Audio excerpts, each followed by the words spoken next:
all this, because this is, compared to what we experienced a few years back with the Vegas Golden Knights, there wasn't a day like this where it was so explosive. What's your biggest takeaway so far? Some of the players left unprotected, and possibly there's a friendly understanding.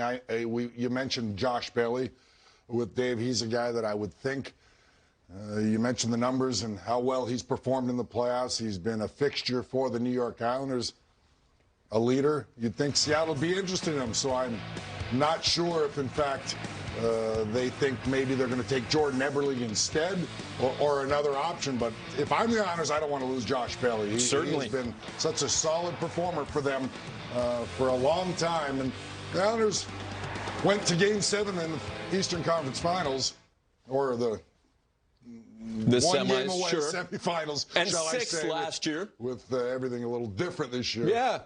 With the realignment of the divisions. And they lost 1-0 in Game 7. And he's a big part of that club. So maybe he's one name. I'm a little surprised. Carey Price, you're surprised about, obviously. One of the best goaltenders in the game, has a big contract, big deal. Seattle has to get to the floor, a minimum for sure, the cap minimum. So it's going to be very interesting what Ron Francis decides on how many veteran guys he wants. He can afford to have a few bigger contracts. We know Carey Price waived his no movement, but maybe Montreal knows that they're not going to take Carey Price, and that allows them to protect Jake Allen along the way. There's just so many things to dissect here. What identity does Ron Francis want to have? Does he want to come out of the gate and be competitive? I'm sure they do, and there's a lot of real good players to choose from. Some top teams. Yanni Gourde, what a nice piece that would be as well for for the Seattle Kraken. And that whole entire line, who was so valuable for the Tampa Bay Lightning.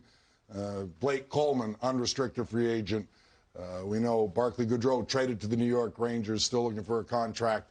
And also Yanni Gourde. That line was so important for them. Well, looks like that line might not be a part of the Tampa Bay Lightning. In fact, none of them will be part of the Tampa Bay Lightning as we see it now. So many things here, and I'm curious to see what Ron Francis does. It's going to be a lot of fun for sure.